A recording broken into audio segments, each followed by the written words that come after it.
Hello दोस्तों, आप सबों का स्वागत है डी एजुकेशंस के यूट्यूब चैनल्स पे। चलिए आज फिर स्टार्ट करते हैं। ग्रुप डी के लिए प्रैक्टिस सेट चल रहा है जिसका सेट नंबर 2 है। एक सेट पहले हो चुका है कल की क्लास में, आज दूसरा क्लास है जो सेट नंबर 2 है। हम लोग इस क्लास में क्या देखने वाले हैं कि इस क्लास में हम लोग साइंस के 25 क्वेश्चंस को देखते हैं, जिसमें फिजिक्स, केमिस्ट्री और बायो तीनों से मिलकर क्वेश्चन होते हैं। क्वेश्चन किसका रहता है? तो ग्रुप डी में जो प्रीवियस ईयर्स का क्वेश्चन जो लास्ट ईयर 18 में पूछा गया है उसका क्वेश्चन है। हम लोग क्या करते हैं कि हर रोज़ रात 9 बजे 25 क्वेश्चंस का सेट लेके आते हैं, जिसमें से कि साइंस का क्वेश्चंस रहता है। आपको सॉल्व करना है, सॉल्व करके इसका आंसर कमेंट में क्या करना है, देना है, और उसके बाद डिस्कशंस को देख लेना है। तो चलिए इस वीडियो को लाइक कर दीजिए, शेयर कीजिए और अपने दोस्तों को भी जोड़िए ताकि अधिक से अधिक लोग इससे जुड़ सकें, ताकि इस टेस्ट का मज़ा ले सकें। तो एक बार इस वीडियो को क्या कीजिए, लाइक कीजिए और शेयर भी कर दीजिए, और उसके बाद सेट को देखना स्टार्ट करते हैं। तो चलिए पहले क्वेश्चन की ओर देखते हैं कि पहला क्वेश्चन आज के सेट का क्या है, कि पहला क्वेश्चन क्या है। पहले क्वेश्चंस की ओर बढ़ने से पहले आप लोग इस वीडियो को एक बार शेयर करें और दोस्तों को अपने साथ में क्या करें, जोड़ लें।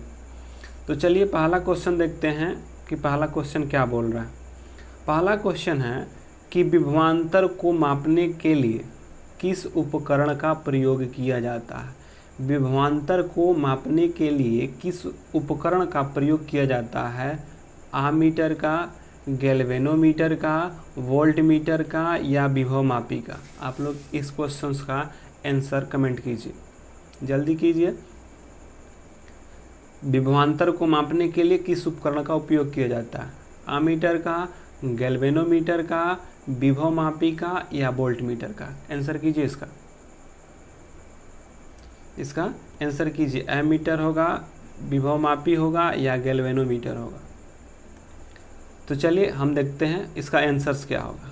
अगर विभवांतर मापने के उपकरण की अगर बात कहा जाए कि विभवांतर मापने वाले उपकरण में किसका उपयोग किया जाता है, तो हम विभवांतर को मापने के लिए वोल्टमीटर का प्रयोग करते हैं। विभवांतर को मापने के लिए किस उपकरण का प्रयोग करते हैं? तो वोल्टमीटर का प्रयोग करते हैं। अच्छा, आमीटर का प्रयोग किसके लिए करते हैं? तो विद्युत धारा को मापने के लिए। किसके लिए? तो विद्युत धारा को मापने के लिए हम आमीटर का प्रयोग करते हैं। गैल्वेनोमीटर से क्या पता चलता है? तो गैल्वेनोमीटर जो है, गैल्वेनोमीटर से हम क्या पता करते हैं कि विद्युत धारा की दिशा और मात्रा को ज्ञात किया जाता है। गैल्वेनोमीटर से विद्युत धारा की दिशा और इसकी मात्रा भी ज्ञात की जाती है कि कितना मात्रा में विद्युत धारा जा रही है। तो गैल्वेनोमीटर से विद्युत धारा की दिशा और मात्रा को ज्ञात किया जाता है। वोल्टमीटर से विभवांतर को मापा जाता है। आमीटर से विद्युत धारा को मापा जाता है। अच्छा, कुछ और क्वेश्चन इससे जुड़े हुए देख लेते हैं कि विभव क्या है, विभवांतर क्या है। अगर आपसे पूछे कि विभव क्या है, क्योंकि विभव एक शब्द विभव आता है और दूसरा शब्द है विभवांतर। क्या? विभवांतर। विभव क्या है? तो विभव कहता है कि इकाई आवेश को या एक कूलम आवेश को अनंत से किसी बिंदु तक लाने में, यानी कि कह सकते हैं विभव क्या है, तो एक कूलम आवेश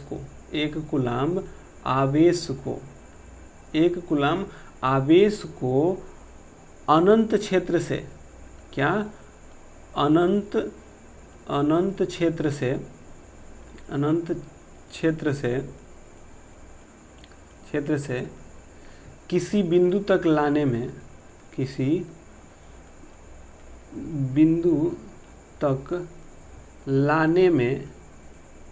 किया गया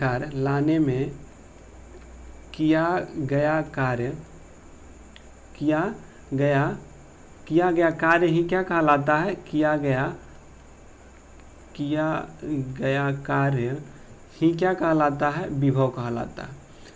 अच्छा, विभव कहलाता है, यानी कि एक कूलम आवेश को अनंत से किसी विद्युत क्षेत्र माने किसी बिंदु तक लाने में जो कार्य हुआ उसी को विभव कहते हैं। इसीलिए विभव को देखते हैं, विभव को भी से सूचित करते हैं। किससे सूचित करते हैं?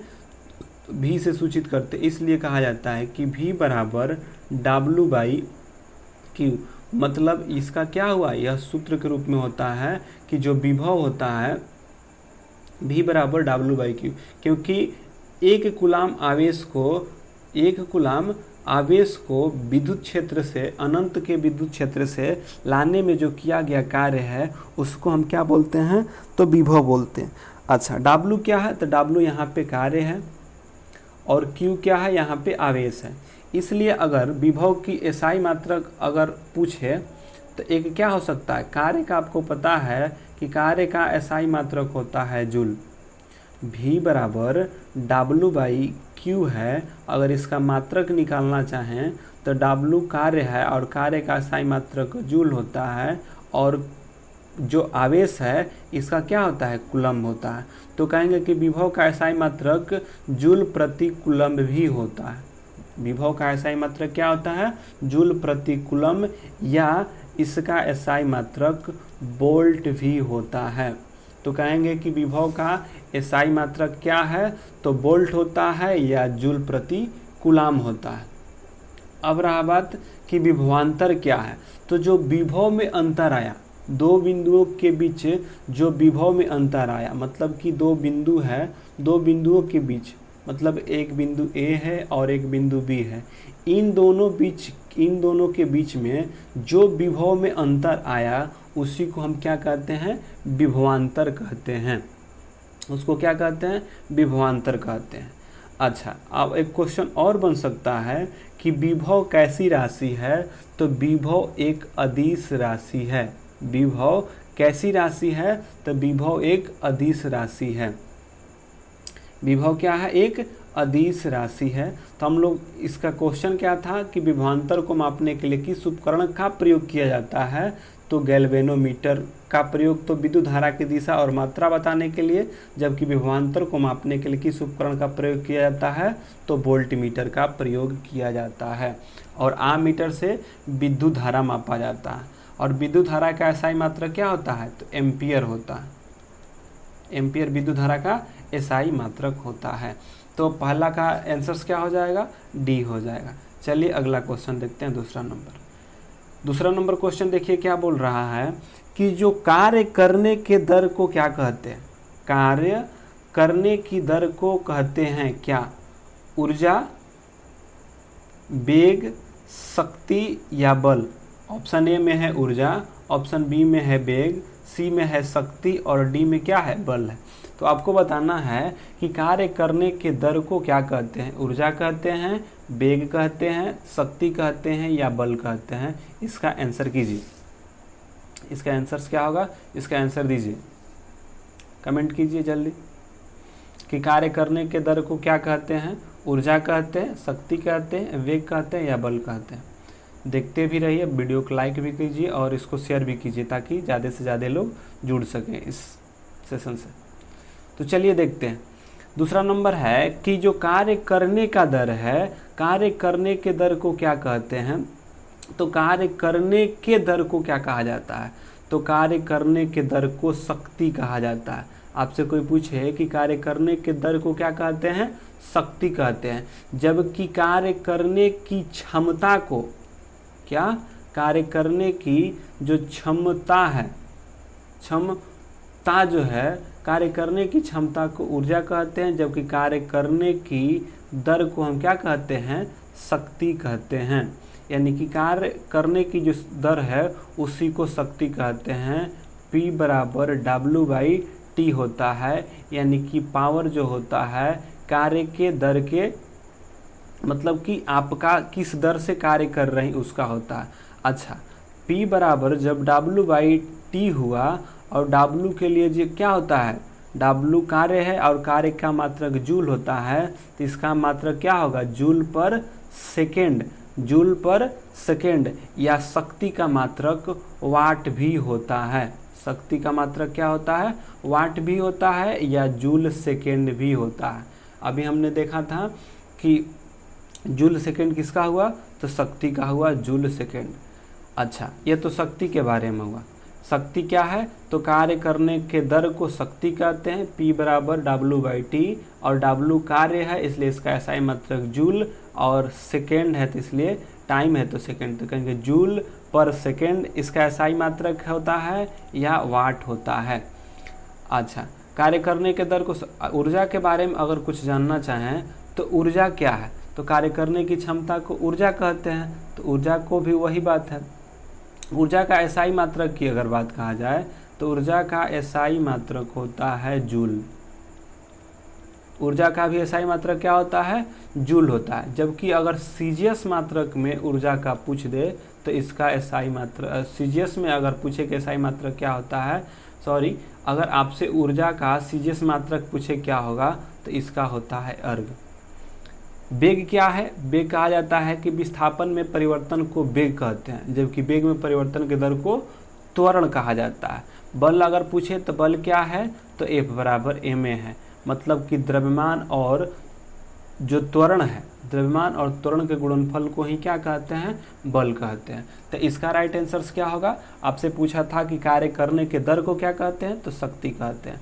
दूसरा नंबर का C ऑप्शन सही होगा। तीसरा क्वेश्चन की ओर देखिए। तीसरा क्वेश्चन क्या है, इसको सॉल्व कीजिए। कह रहा है कि 11 kg का कोई वस्तु है, जब भूमि से 5 मीटर के ऊंचाई पर हो तब इसमें जो निहित ऊर्जा है कितना होगी? आपको यहाँ पे G का मान 9.8 रखना है और बताना है कि कितना होगा। इसको कीजिए, आंसर कीजिए, इसका आंसर कीजिए। तीसरा नंबर का क्या होगा, बनाइए। कि जब 11 kg का वस्तु हो और भूमि से 5 मीटर की ऊंचाई पर हो तब उसमें कितना ऊर्जा निहित होगी? इसका आंसर कीजिए। वीडियो को भी देखते रहिए, लाइक कीजिए, शेयर कीजिए और अपने दोस्तों को भी जोड़िए इस सेशन से। ग्रुप डी 2018 में पूछा गया है। चलिए देखते हैं। अब बोला है क्या क्या दिया है। जब भी फिजिक्स का न्यूमेरिकल्स दे या किसी का, उसको क्या गिवन है उसको लिखिए। अच्छा, 11 kg है, मतलब कि द्रव्यमान कितना है? 11 kg है।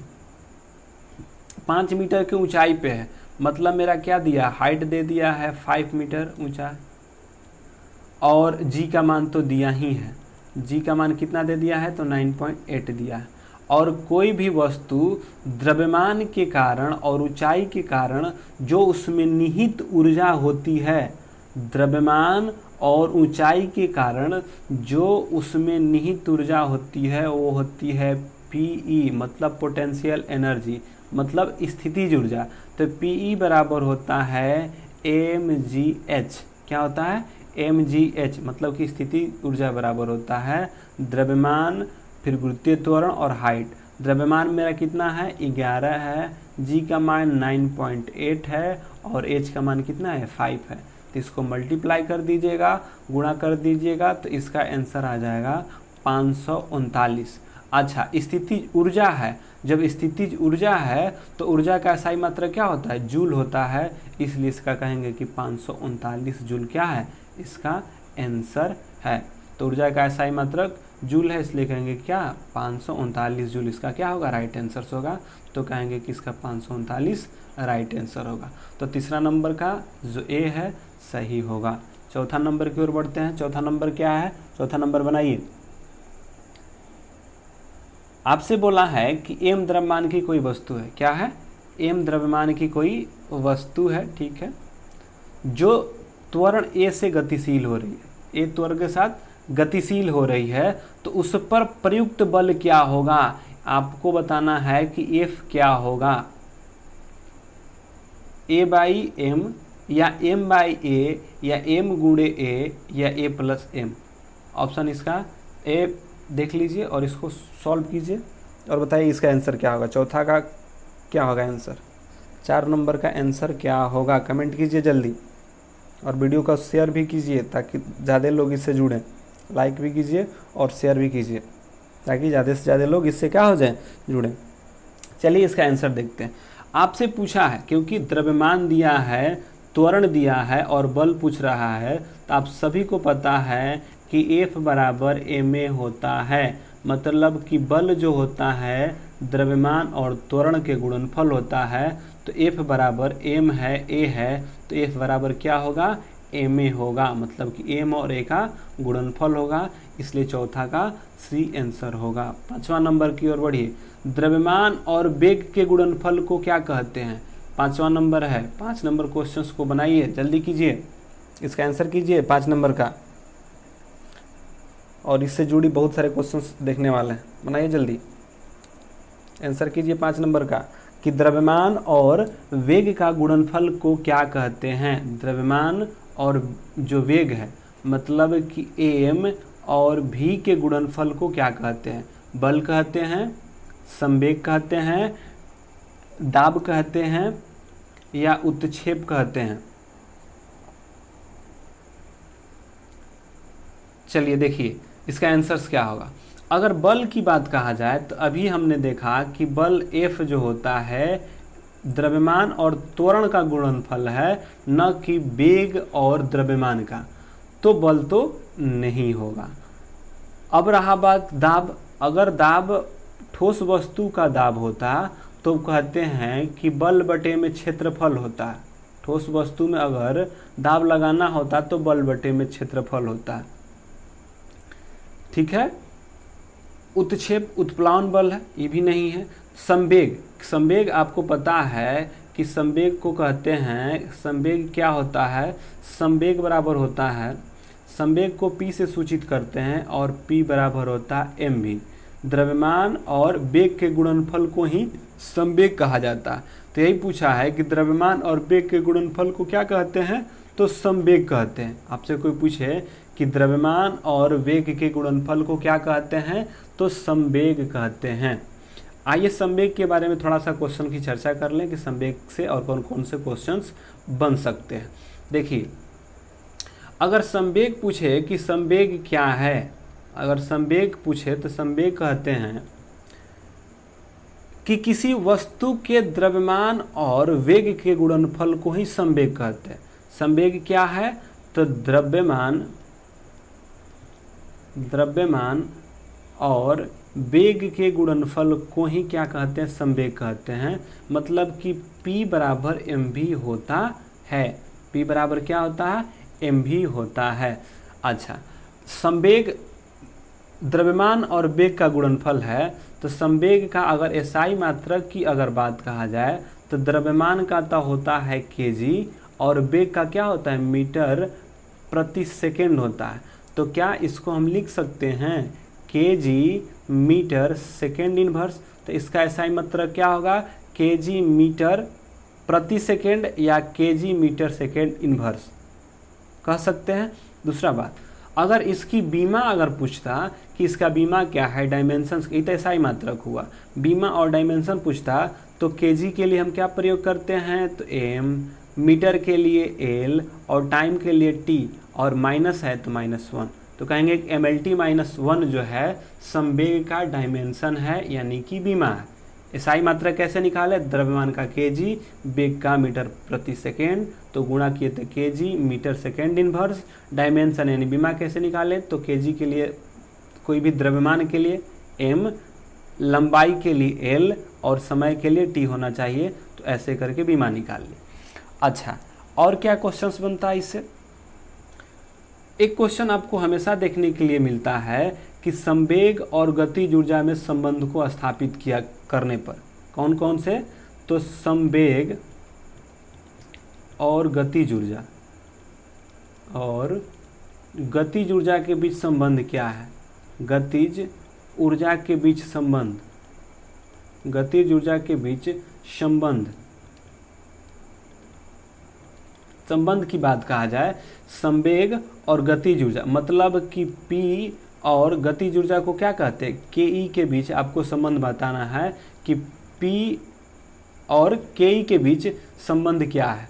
तो इसका संबंध की अगर बात कहा जाए तो KE जो होता है, मतलब कि जो कनेक्टिक एनर्जी, गतिज ऊर्जा जो होता है, संवेग के स्क्वायर मतलब P² बाई 2m होता है। मतलब कि अगर गतिज ऊर्जा और संवेग के संबंध में पूछे क्या होता है, तो के बराबर p²/2m होता है। यह क्या है, गतिज ऊर्जा और संवेग के बीच का संबंध है। गतिज ऊर्जा और संवेग के बीच का संबंध क्या है, तो p²/2m होता है। ऐसे आपको पता है कि के बराबर क्या होता है, तो के बराबर हाफ mv² होता है, जबकि p बराबर क्या होता है, mv होता है। p बराबर mv और के बराबर हाफ mv²। जब इसको सॉल्व किया जाता है तब के बराबर p²/2m निकल के आता है। तो आपसे डायरेक्ट पूछता है कि संवेग और गतिज ऊर्जा के बीच का संबंध क्या है, तो p²/2m होता है। अच्छा, और इससे एक क्वेश्चन और देखने को मिलता है कि क्या कैसे क्वेश्चन बनता है, जो कि प्रैक्टिकली लिखता है और कहता कैसे है, ध्यान दीजिएगा। कहता है कि दो अलग अलग द्रव्यमान की वस्तु है, मतलब कि एक m1 है और एक m2 है, दो अलग अलग द्रव्यमान की वस्तु है, ठीक है। अगर संवेग को, मतलब कि p को स्थिर कर दिया जाए, क्या कर दी जाए, स्थिर कर दिया जाए, तो पूछता है, संवेग को अस्थिर कर दिया जाए तो पूछता है कि बताइए कि किसका, मतलब कि m1 का गतिज ऊर्जा अधिक होगा या m2 का गतिज ऊर्जा अधिक होगा। माने कि m1 अगर 10 kg का है और m2 15 kg का है, तो बताना है संवेग दोनों का क्या है, स्थिर है। 10 kg वाला और 15 kg वाले दोनों के लिए संवेग क्या है, अस्थिर है। आपको बताना है, दोनों को स्थिर कर दिया गया है। तो पूछता है, क्वेश्चन कैसे आता है कि दो अलग अलग द्रव्यमान के वस्तु को अगर संवेग स्थित किया जाए, मतलब दो अलग अलग द्रव्यमान की वस्तु है, उसका संवेग को स्थिर कर दिया जाए तो उसका गतिज ऊर्जा क्या होगा। मतलब कि हल्का वस्तु मतलब कि हल्के द्रव्यमान वाले वस्तु का गतिज ऊर्जा अधिक होगा या भारी द्रव्यमान वाले वस्तु का गतिज ऊर्जा अधिक होगा, ऐसे करके पूछता है। तो इसके संबंध में जब आपको संवेग अस्थिर कर दे, द्रव्यमान अलग अलग हो और संवेग को, किसको, जो संवेग है, कौन है, जो संवेग है, संवेग को अगर कांस्टेंट कर दे, मतलब कांस्टेंट कर दे या स्थिर कर दे और के से संबंध पूछे, तो के प्रोपोर्शनल, मतलब कि समानुपाती होता है किसके, किसका होता है, कोई बताएगा कि के समानुपाती किसका होता है। तो के समानुपाती होता है उसके द्रव्यमान के व्युत्क्रमानुपाती, मतलब गतिज ऊर्जा जो होता है उसके द्रव्यमान के व्युत्क्रमानुपाती होता है।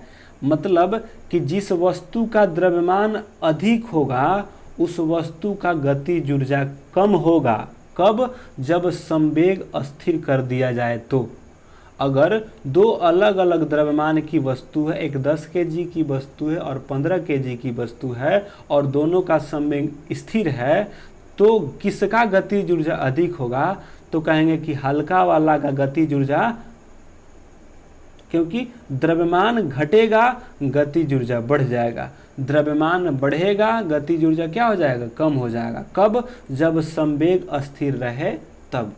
उसका संबंध क्या होता है, तो 1/m। अच्छा, ये तो संवेग अस्थिर कर दिया।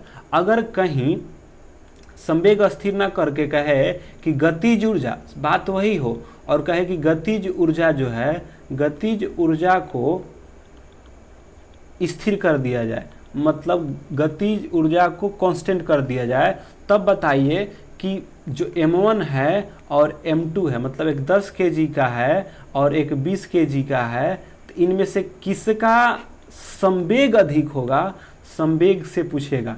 गतिज ऊर्जा कांस्टेंट करके संवेग पूछेगा या संवेग कांस्टेंट करके गतिज ऊर्जा पूछेगा।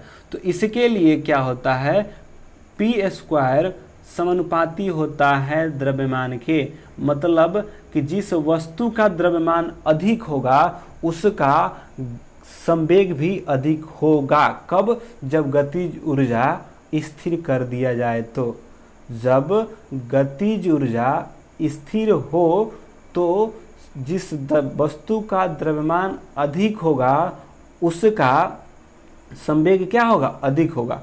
लेकिन अगर संवेग ही स्थिर कर दिया जाए तो जिस वस्तु का द्रव्यमान अधिक होगा उसका गतिज ऊर्जा क्या होगा, कम होगा। ये सारे के सारे क्वेश्चंस क्या होते हैं, द्रव्यमान से संवेग से बनते हैं। फिर से देखिए, गतिज ऊर्जा को स्थिर करके, अगर गतिज ऊर्जा को स्थिर करके संवेग पूछे तो कहेंगे कि भारी द्रव्यमान वाले वस्तु का संवेग अधिक होगा और हल्के वाले का कम होगा। अगर संवेग को अस्थिर कर दें तो अधिक द्रव्यमान वाले का गतिज ऊर्जा क्या होगा, कम होगा। संबंध पूछे गतिज ऊर्जा और संवेग में तो p²/2m होता है संवेग और गतिज ऊर्जा में। संवेग का SI मात्रक kg मीटर प्रति सेकेंड या kg मीटर सेकेंड इनवर्स या mLT-1 होता है। संवेग क्या है, तो द्रव्यमान और वेग के गुणनफल के बराबर होता है। तो इसलिए इसका राइट आंसर क्या होगा, द्रव्यमान और वेग के गुणनफल को हम संवेग कहते हैं, इसलिए इसका राइट आंसर संवेग होगा।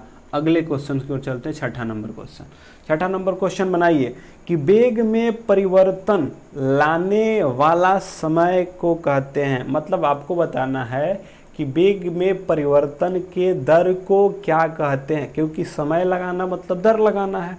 तो बताना है कि जब वेग में परिवर्तन होगा तो क्या कहते हैं, वेग में परिवर्तन के दर को क्या कहते हैं, आंसर कीजिए। आवेग कहते हैं, गति कहते हैं, विस्थापन कहते हैं या त्वरण कहते हैं। आंसर कीजिए जल्दी। 6 नंबर क्वेश्चंस का क्या होगा, आवेग होगा, गति होगा, त्वरण होगा या विस्थापन होगा। इस वीडियो को और भी शेयर कीजिए ताकि ज़्यादा से ज़्यादा लोग इससे जुड़ें। चलिए देखते हैं वेग में परिवर्तन, क्योंकि वेग में परिवर्तन जब लगेगा, यानी कि वेग में जब परिवर्तन के दर को क्या कहते हैं, तो वेग में परिवर्तन के दर को त्वरण कहते हैं। वेग में परिवर्तन के दर को त्वरण कहते हैं। विस्थापन क्या है, तो न्यूनतम दूरी को या प्रारंभिक बिंदु से अंतिम बिंदु के बीच जो न्यूनतम दूरी होता है वही तो विस्थापन होता है। विस्थापन का मात्रक मीटर होता है। त्वरण का SI मात्रक क्या होता है, मीटर प्रति सेकेंड स्क्वायर होता है। अच्छा, वेग में परिवर्तन के दर को त्वरण कहते हैं, जबकि विस्थापन में परिवर्तन के दर को वेग कहते हैं। विस्थापन में जब परिवर्तन होता है तो वेग होता है और वेग में परिवर्तन होता है तो त्वरण होता है। आवेग क्या है, तो जो अभी हमने संवेग पढ़ा था, संवेग एक कैसी राशि थी, तो संवेग एक सदिश राशि थी। आवेग भी एक ऐसी राशि है तो सदिश राशि है।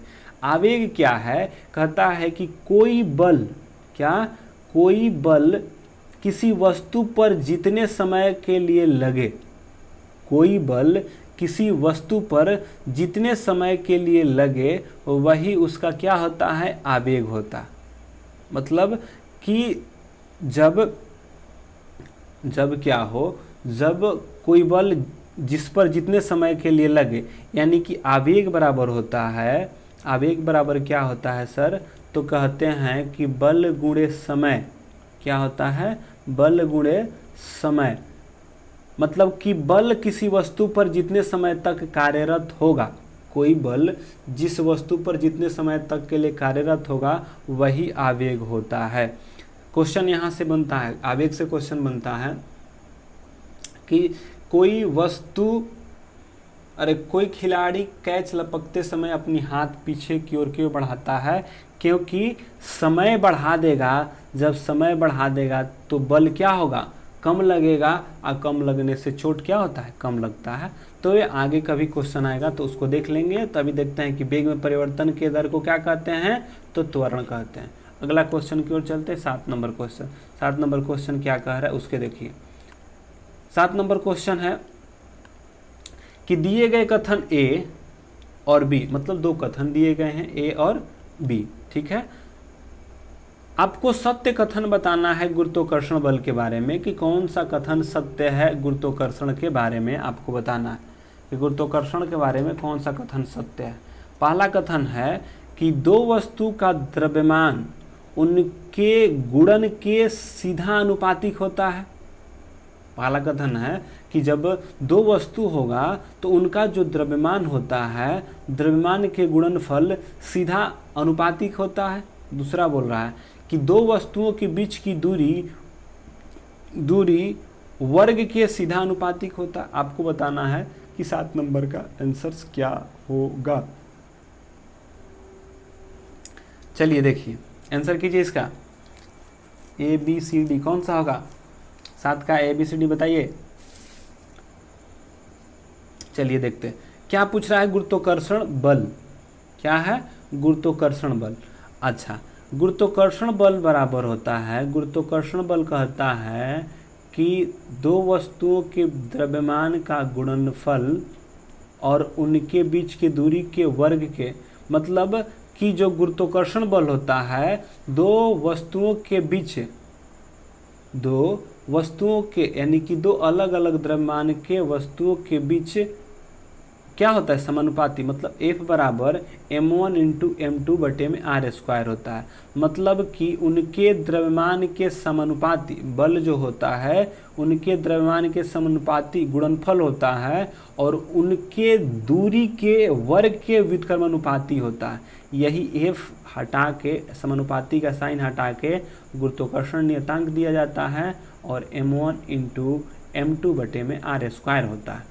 तो यहाँ से क्या आपको दिखाई दे रहा है कि बल जो है उनके द्रव्यमान के गुणनफल के समानुपाती, जबकि उनके दूरी के वर्ग के व्युत्क्रमानुपाती है।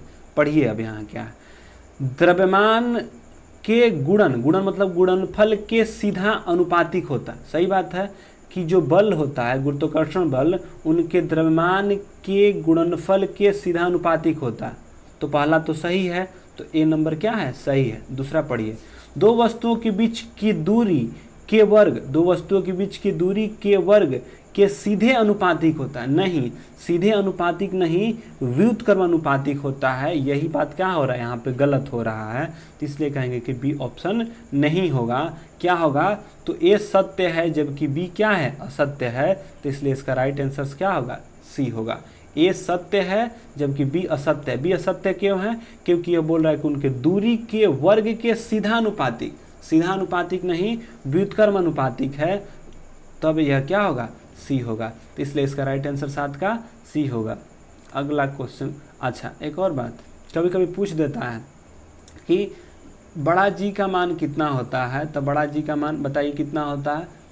तो होता है 6.67 गुणे 10⁻⁻11 न्यूटन मीटर स्क्वायर प्रति kg²। न्यूटन मीटर स्क्वायर प्रति kg² क्या होता है? मात्रक होता है और गुरुत्वाकर्षण नियतांक का मान इतना होता है। चलिए अगला बढ़ते हैं। 8वां नंबर क्वेश्चन। 8 नंबर क्या है? 8 नंबर क्वेश्चन देखिए, बोल रहा है कि आकार में बदलाव के कारण, जब आप आकार में बदलाव करते हैं उस कारण से शरीर द्वारा प्राप्त ऊर्जा को क्या कहा जाता है? मतलब कि जब आप शरीर के आकार में बदलाव करते हैं तो उस कारण से शरीर द्वारा जो प्राप्त ऊर्जा है उसको क्या कहते हैं? गुरुत्व स्थितिज ऊर्जा, प्रत्यास्थ स्थितिज ऊर्जा, यांत्रिक ऊर्जा, मांसपेशीय ऊर्जा। आपको बताना है कि क्या कहेंगे। आकार जब बदलेगा जिसके कारण शरीर द्वारा प्राप्त जो ऊर्जा होगा उसको क्या कहेंगे? उसको क्या कहेंगे? तो इसका राइट आंसर क्या होगा? आंसर कीजिए जल्दी। ABCD। वीडियो को शेयर भी कीजिए भाई, ताकि ज़्यादा से ज़्यादा लोग जुड़े, और वीडियो को लाइक भी कीजिए। चलिए देखते हैं इसका आंसर क्या होगा। इसका आंसर की अगर बात कहा जाए तो जब आकार में बदलाव के कारण जो शरीर द्वारा ऊर्जा प्राप्त होता है उसको हम प्रत्यास्थ स्थितिज ऊर्जा कहते हैं। क्या कहते हैं? प्रत्यास्थ स्थितिज ऊर्जा। प्रत्यास्थ स्थितिज ऊर्जा वह यांत्रिक ऊर्जा है। अगर आपसे पूछे कि प्रत्यास्थ स्थितिज ऊर्जा क्या है तो कहेंगे कि प्रत्यास्थ स्थितिज ऊर्जा वह ऊर्जा है जो उस पदार्थ के आयतन के आकार में, उस पदार्थ के आयतन या आकार में प्रत्यास्थ स्थितिज ऊर्जा क्या है, तो कहेंगे कि वह यांत्रिक ऊर्जा है जो उस पदार्थ के आयतन या आकार में विकृति करने से, क्या, जो विकृति है, विकृति करने से जो ऊर्जा प्राप्त होता है, मतलब जो ऊर्जा संग्रहित हो जाता है, जो ऊर्जा संग्रहित हो जाता है,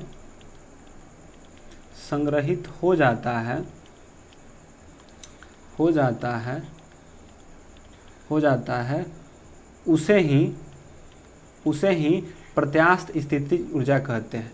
इसका एक सूत्र भी होता है प्रत्यास्थ स्थितिज ऊर्जा का।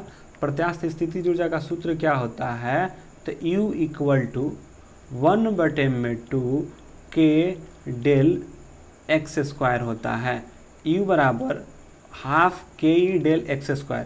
K क्या है, तो पदार्थ का नियतांक है, मतलब कि पदार्थ कितना नियतांक है, पदार्थ का नियतांक है, जबकि x क्या है, K क्या है, पदार्थ का नियतांक है, जबकि x क्या है, तो विकृति की माप है, मतलब कि कितना विकृति हुआ है उसकी माप है, विकृति की माप है।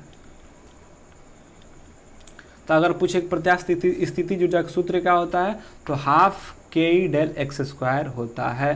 तो इसका राइट आंसर क्या हुआ था, तो बी हुआ था। 8 नंबर का राइट आंसर बी होगा। अगला क्वेश्चन की ओर बढ़ते हैं। अगले क्वेश्चन क्या कह रहे हैं, कह रहा है कि एक दीवार द्वारा उत्पन्न बल, कोई दीवार है उसके द्वारा उत्पन्न बल को क्या होगा जिस पर समान रूप से इतना मीटर पर सेकेंड की गति से पानी गिर रहा हो, तो निसरण इतना होगा। आपको बताना है कि एक दीवार द्वारा कितना बल लगाया जाएगा जब उस पर समान रूप से इस वेग के साथ, मतलब कि 10 मीटर पर सेकेंड के वेग के साथ जो है पानी उस दीवार पे गिर रहा है। और पानी कितना गिर रहा है, तो इतना लीटर, मतलब डेंसिटी के साथ माने गिर रहा है, आयतन के साथ गिर रहा है, तो निसर कर रहा है, निकल रहा है। तो बताइए कितना उस पे बल लगेगा, कितना उस पे बल लगेगा। बनाइए इसका 9 नंबर का क्वेश्चन का आंसर दीजिए जल्दी कमेंट में, जल्दी जल्दी कीजिए। ग्रुप डी है भाई, 1 लाख सीट है, एकरा में एगो कम से कम सीट होना चाहिए सबका, इस बार नहीं तो कभी नहीं। चलिए 9 नंबर देखते हैं। 9 नंबर की अगर आंसर की बात कहा जाए तो 1 न्यूटन इसका क्या होगा, आंसर होगा। लेकिन कैसे होगा उसको भी देखते हैं, उसको भी देखिए। दीवार द्वारा उत्पन्न बल जिस समान, क्योंकि यह जल गिर रहा है और पानी के कारण से जो बल लग रहा है उसके, क्योंकि दाब जो लग रहा है उसके लिए देखिए, तो उसके लिए एक सूत्र होता है, F बराबर होता है PGQ। क्या होता है, PJQ, मतलब GQ जो होता है। अब P तो हुआ, P क्या हुआ, तो P होता है, P नहीं होता, रो टाइप का होता है, तो इसको रो टाइप के कहेंगे। तो रो है और इसका मान कितना होता है, 1000 होता है। तो 1000 यहाँ पे करेंगे गुणे G जो होता है ऊपर से गिर रहा है, तो जो भी होगा वही इसका क्या काम करेगा, G का काम करेगा। तो यहाँ पे करेंगे 10, और यह दशमलव है, 4 गो है, तो क्या इसको लिख सकते हैं 10 1 गुणे, क्या लिख सकते हैं, फिर से यहाँ लिखते हैं नीचे, गुणा करिए। क्या करना है, तो 1000 तो इसका होता है, G का मान कितना है 10 है, और Q जो निसर्ग निकल रहा है, यानी जो जल निकल रहा है, कितना निकल रहा है, तो 1 क्या है, 1 गुणे 10 के पावर -4 है। कितना है, 10 के पावर -4 है। जब आप इसको सॉल्व कीजिएगा तो 1 2 3 4, 4 जीरो से 4 जीरो तो खत्म हो जाएगा, तो क्या मिलेगा, 1 न्यूटन मिल जाएगा। इसलिए इसका राइट आंसर क्या होगा, 1 न्यूटन होगा। चलिए अगला क्वेश्चन को देखते हैं। अगला क्वेश्चन क्या है, 10 नंबर क्वेश्चन देखिए। आपको बताना है कि कौन सा अवलोकन, मतलब निम्नलिखित में से कौन सा अवलोकन हमें यह निर्धारित करने में मदद करता है कि रासायनिक अभिक्रिया हुई है या नहीं। कौन सा अवलोकन यह बताता है कि रासायनिक अभिक्रिया हुई है या नहीं हुई है, क्या अवस्था में परिवर्तन गैस का उत्सर्जन या रंग का बदलाव, या ये सारे के सारे विकल्प सही हैं। ये सभी विकल्प होते हैं। कौन सा निर्धारित करता है कि रासायनिक अभिक्रिया हुई है या नहीं? चलिए आंसर कीजिए इसका, सोइए मत, मेहनत कीजिए, मेहनत कीजिए, कीजिए आंसर इसका जल्दी।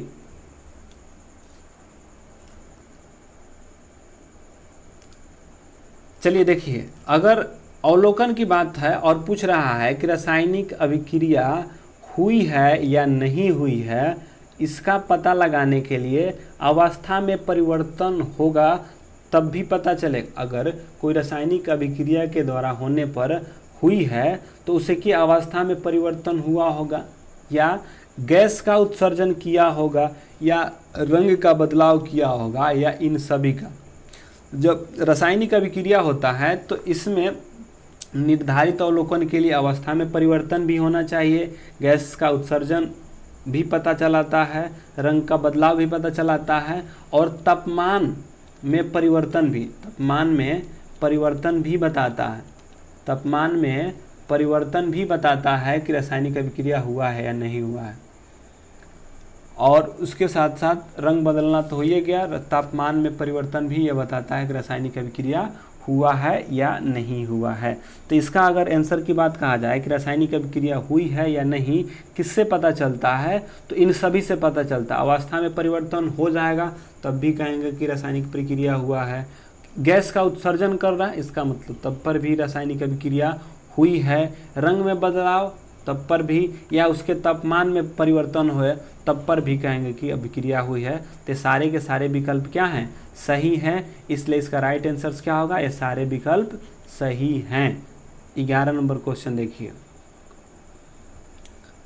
11 नंबर क्वेश्चन है कि डाल्टन का सिद्धांत, डाल्टन साहब, जॉन डाल्टन, डाल्टन का सिद्धांत इस नियम पर आधारित था। मतलब कि आपको बताना है कि जो डाल्टन साहब का सिद्धांत था किस पर आधारित था। ग्रुप डी में डाल्टन साहब से बहुत सारा क्वेश्चंस पूछा है प्रीवियस का।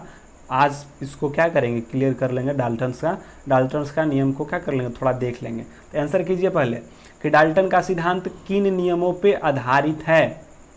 नियत अनुपात पे, गति संरक्षण पे, द्रव्यमान संरक्षण पे, या रासायनिक संयोजन पे? आंसर कीजिए। सोइए नत, सोना नहीं है, सोइए तो सुतले रह जाइएगा। 1000 बार प्रयास कीजिए, हर बार प्रयास कीजिए। डाल्टन के सिद्धांत से बहुत सारा क्वेश्चंस पूछा है ग्रुप डी में इस बार। डाल्टन के सिद्धांत से बहुत सारा क्वेश्चन पूछा है, इसलिए इस पे कमांड जरूर होना चाहिए। तो डाल्टन के सिद्धांत किस नियम पे आधारित है? तो अगर आपको आंसर की अगर बात कहा जाए तो इसका आंसर क्या होगा? तो इसका आंसर होगा रासायनिक संयोजन के आधार पे।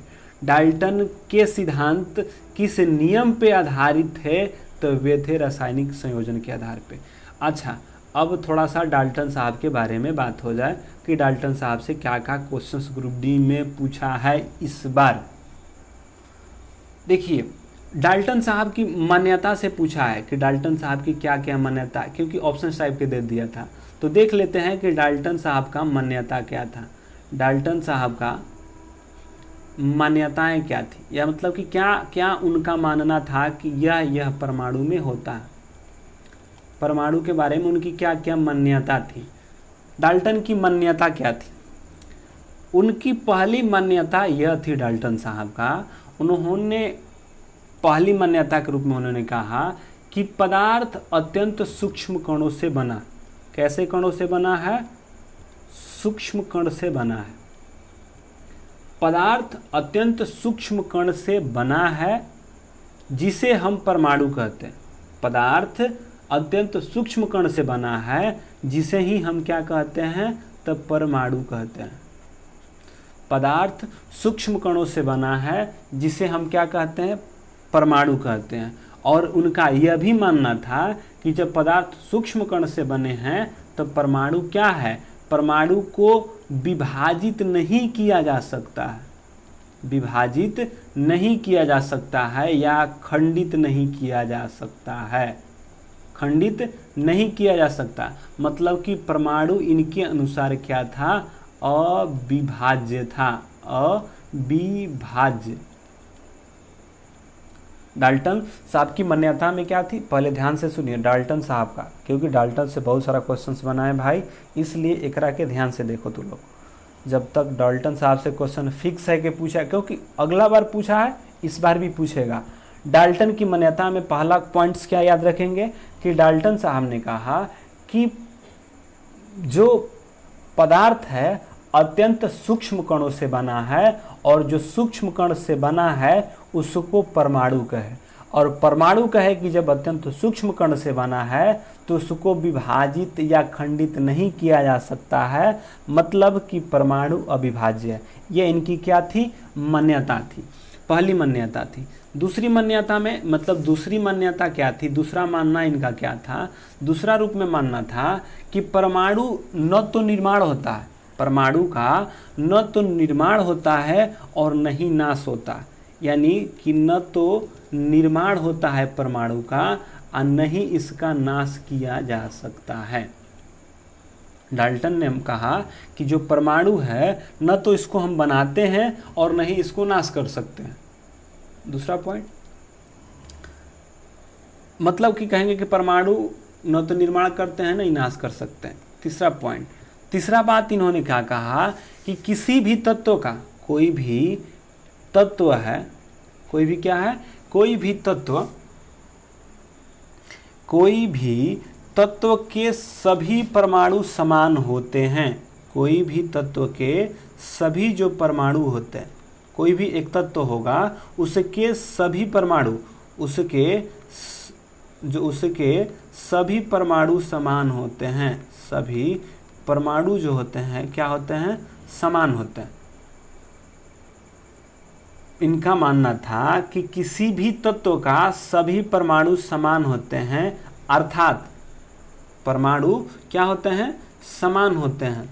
समान होने का अर्थ है कि उसका आकार भी समान होता है, ठीक है, उसका आकार भी समान होता है, उसके साथ साथ उसका द्रव्यमान भी और उसका क्रमांक भी, उसका आकार हो, द्रव्यमान हो और क्रमांक हो, ये सारे के सारे क्या होते हैं, समान होते हैं। यह क्या था, इनका मानना था।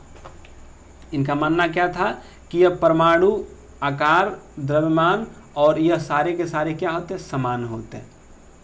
रासायनिक गुण क्या होते हैं, सदृश्य होते हैं। चौथा बात इनका क्या मान्यता थी, तीन बातें देख ली। चौथा बात था कि विभिन्न तत्वों के परमाणु विभिन्न आकार के, अगर एक तत्व होंगे तो सभी परमाणु समान होंगे, लेकिन विभिन्न तत्व होंगे, जब भिन्न भिन्न तत्व होंगे मतलब कि भिन्न भिन्न तत्व के जो परमाणु होंगे, भिन्न भिन्न तत्व के जो परमाणु होंगे वे क्या होंगे, भिन्न भिन्न होंगे। अगर भिन्न भिन्न तत्व है तो उनका परमाणु भी क्या होंगे, भिन्न भिन्न होंगे। अगला बात इन्होंने कहा कि भिन्न भिन्न तत्वों के परमाणु भिन्न भिन्न होंगे।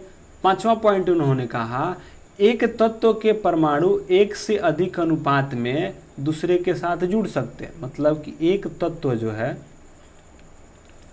एक तत्व के जो परमाणु हैं, एक तत्व के परमाणु एक से अधिक, किससे, एक से अधिक अनुपात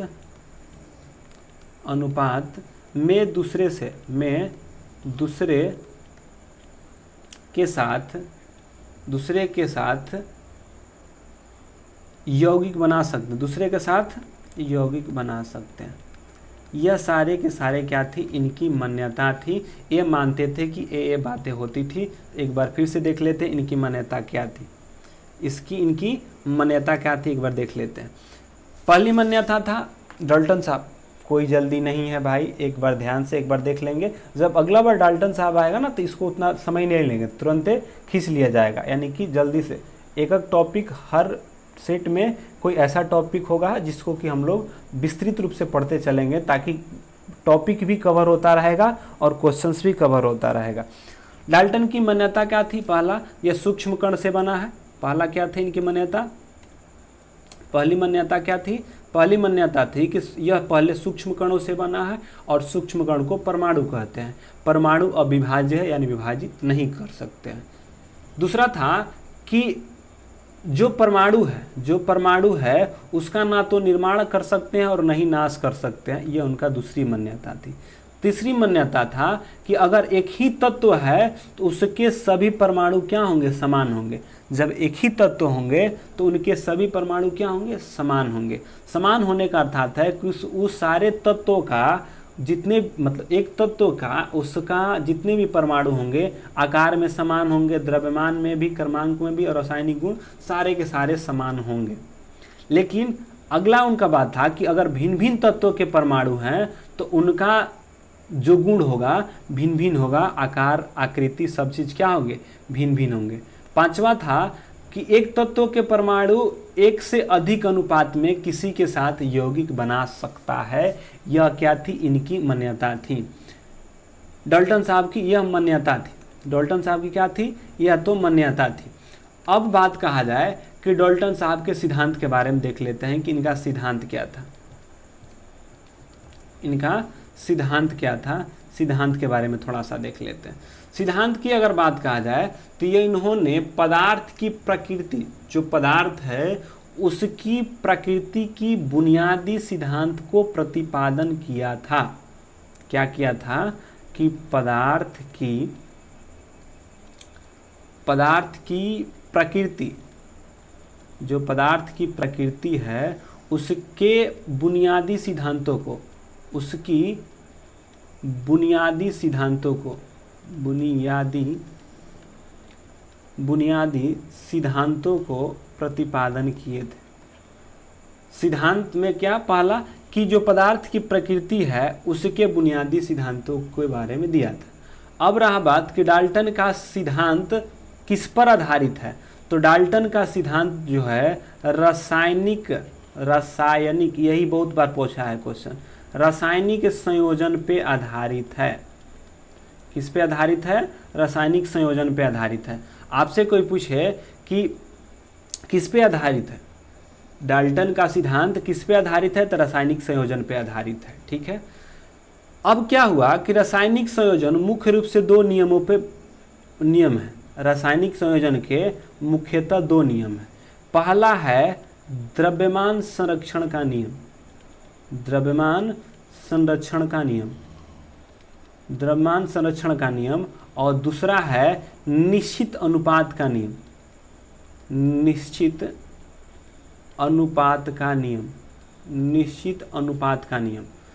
यानी कि डाल्टन का सिद्धांत रासायनिक संयोजन पे आधारित है और यह रासायनिक संयोजन दो प्रकार से, मतलब कि रासायनिक संयोजन मुख्य रूप से दो नियम हैं। एक होता है द्रव्यमान संरक्षण और दूसरा होता है निश्चित अनुपात।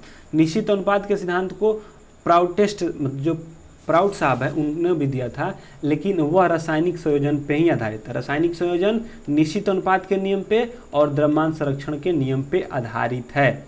रासायनिक संयोजन, डाल्टन का सिद्धांत रासायनिक संयोजन पर, रासायनिक संयोजन मुख्यतः द्रव्यमान संरक्षण और निश्चित अनुपात पे होता है।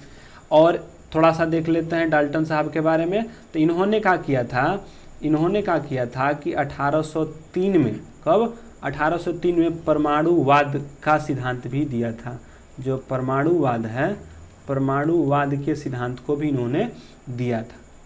अच्छा, जब इतना बात कर लिए तो इनका दोष क्या था, दोष भी थोड़ा सा देख लेते हैं। अगर दोष की बात कहा जाए तो इनका दोष क्या था, तो दोष इन्होंने ही बताया था कि परमाणु अविभाज्य है।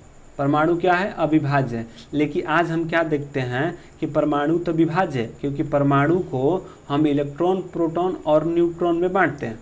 पहला बात ये उनका फेल हुआ। और उन्होंने कहा था कि एक ही तत्व के परमाणु, एक ही तत्व के जो परमाणु हैं उनका आकार भी समान होगा, द्रव्यमान भी समान होगा, क्रमांक भी समान होगा। जबकि आज क्या देखते हैं कि समस्थानिक, क्योंकि एक ही तत्व का समस्थानिक हो जाते हैं, समभारिक भी हो जाते हैं। ये सारे के सारे क्या हैं, इनके दोष हैं। तो ये सारे के सारे क्या है, इनसे डाल्टन साहब से क्वेश्चंस बनता है। देखते एक बार फिर से देखते चलते हैं। दोष में जो कि अविभाज्य बोले थे वे सारे के सारे क्या हैं, दोष हैं। 1803 में उन्होंने क्या किया, 1803 में इन्होंने परमाणुवाद के सिद्धांतों को दिया। अगर पूछे कि किस सिद्धांतों पर आधारित है, तो रासायनिक संयोजन के सिद्धांतों पर आधारित है। यह मुख्यतः 2 नियमों पर है, द्रव्यमान संरक्षण और निश्चित के अनुपात का नियम, ठीक है। और इन्होंने प्रकृति के बुनियादी सिद्धांत के बारे में अगर पूछे किसने दिया था, तो डाल्टन साहब ने ही दिया था। अगला आता है, इनकी मान्यता जो थी उसको तो आप देख ही लिए हैं, तो क्या कहेंगे इसका राइट आंसर रासायनिक संयोजन पे आधारित है। यही था ना, डाल्टन का सिद्धांत किस नियम पे आधारित है, तो रासायनिक संयोजन पे आधारित है। और रासायनिक संयोजन जो था वे द्रव्यमान संरक्षण और नियत अनुपात या निश्चित अनुपात के मुख्यतः 2 नियम है। रासायनिक संयोजन पे आधारित है, लेकिन यह मुख्यतः 2 नियम, नियत अनुपात और द्रव्यमान संरक्षण से मिलकर रासायनिक संयोजन बना है, इसलिए इसका राइट आंसर बी होगा। अगला क्वेश्चन की ओर बढ़ते हैं। 12 नंबर क्वेश्चन देखिए कि 12 नंबर क्वेश्चन आपको क्या कह रहा है, बनाइए, आंसर कीजिए। प्रकृति में विद्युत धनात्मक होती है, कौन सा, धातु, अधातु, उपधातु या अर्ध धातु, मतलब कि अर्ध धातुएं, बताइए। ABC प्राकृतिक में विद्युत धनात्मक होता है, कौन सा होता है, धातु विद्युत धनात्मक होता है, अधातु होता है, या उपधातु होता है, या अर्ध धातु होता है। आंसर कीजिए। सोना नहीं है, जगना है, तभी मिलेगा, ना पढ़ेगा जाएगा बुरा में। चलो आंसर, अगर 12 की आंसर की बात कहा जाए तो प्राकृतिक में विद्युत धनात्मक होता है, कौन, धातु।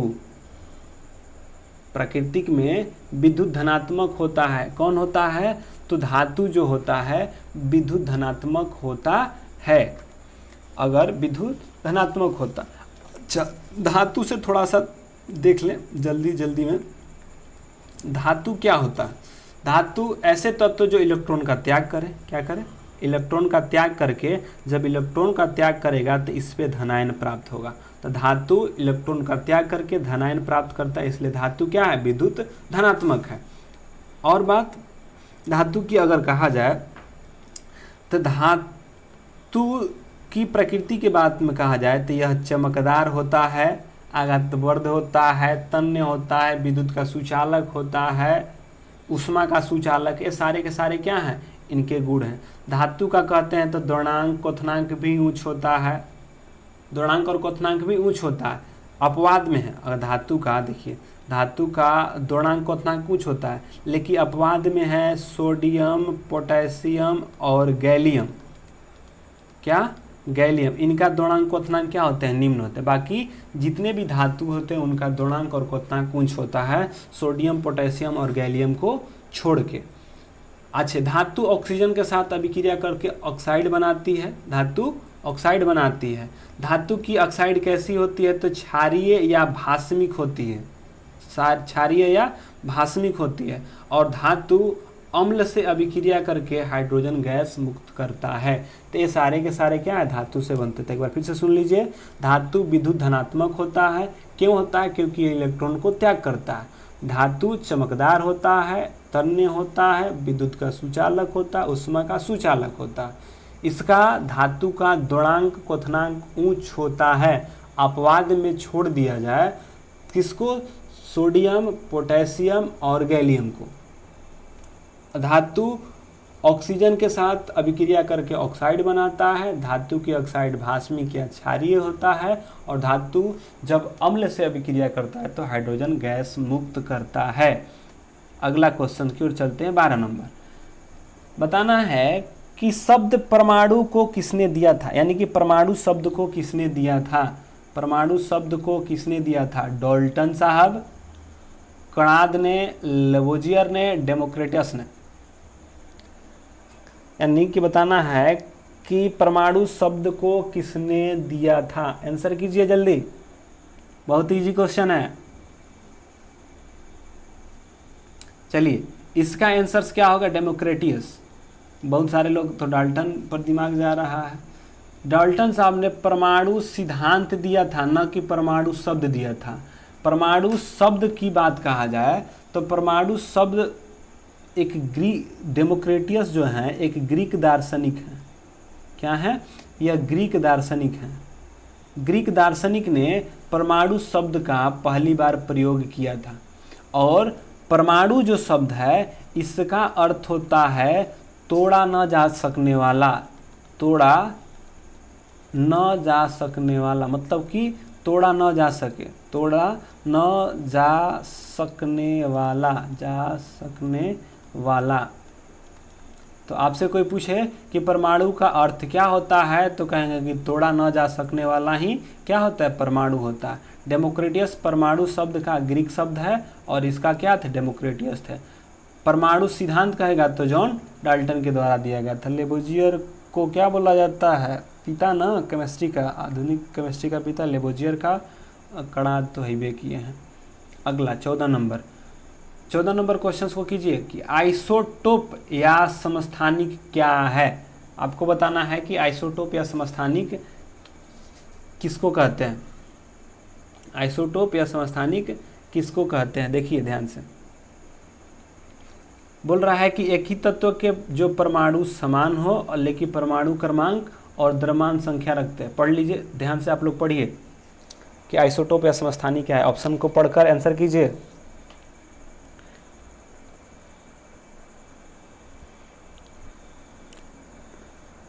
आइसोटोप या समस्थानिक क्या है? आंसर कीजिए जल्दी। वीडियो को लाइक भी कीजिए भाई और शेयर भी कीजिए इसको। चलिए देखिए, आइसोटोप या समस्थानिक क्या है? समस्थानिक की और बात कहा जाए तो समस्थानिक आपको पता है कि जिसका परमाणु क्रमांक समान हो। क्या हो?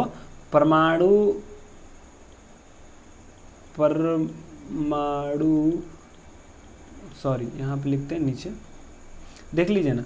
इसका अगर आंसर की बात कहा जाए तो 14 का आंसर क्या होगा? डी होगा। 14 का आंसर डी, क्योंकि एक ही तत्व के परमाणु जिनमें परमाणु क्रमांक, एक ही तत्व के परमाणु जिसमें एक ही परमाणु क्रमांक हैं लेकिन द्रव्यमान संख्या क्या हो? भिन्न हो। मतलब कि परमाणु क्रमांक तो समान हो लेकिन द्रव्यमान संख्या भिन्न हो, उसको हम क्या कहते हैं? समस्थानिक कहते हैं। क्या कहते हैं? समस्थानिक कहते हैं। तो इसका राइट आंसर क्या होगा? डी होगा। अच्छा फिर से थोड़ा सा एक बार यहाँ क्लियर कर लेते हैं। देखिए, एक होता है समस्थानिक, समस्थानिक को आइसोटोप कहते हैं। समस्थानिक की अगर बात कहा जाए तो इसमें क्या होगा? परमाणु क्रमांक, जो परमाणु का क्रमांक है वे क्या होंगे? क्रमांक समान होंगे, जबकि भार क्या होंगे? भिन्न भिन्न होंगे। समभारिक में भार समान, क्रमांक भिन्न भिन्न। समस्थानिक, समस्थानिक मतलब कि स्थान समान हो उसको समस्थानिक कहते हैं। मतलब कि परमाणु क्रमांक समान होने चाहिए और परमाणु भार भिन्न भिन्न। अगर परमाणु भार समान है और क्रमांक भिन्न भिन्न है तो उसको समभारिक या आइसोबार कहते हैं। जबकि समभारिक हुआ, समस्थानिक हुआ, एक सम न्यूट्रॉनिक्स होता है जिसमें परमाणु भार भी भिन्न हो, परमाणु क्रमांक भी भिन्न हो, लेकिन न्यूट्रॉन की संख्या समान हो, उसको सम न्यूट्रॉनिक्स कहते हैं। तो उसका आंसर कुछ और हो जाएगा। तो इसका राइट आंसर क्या होगा? डी होगा। अगला क्वेश्चन को चलते हैं। ऑक्टेट्स मतलब कि जो न्यूलैंड ने ऑक्टेट्स का नियम दिया था, नियम के अनुसार कौन सा गुण कोबाल्ट और निकेल जैसा है?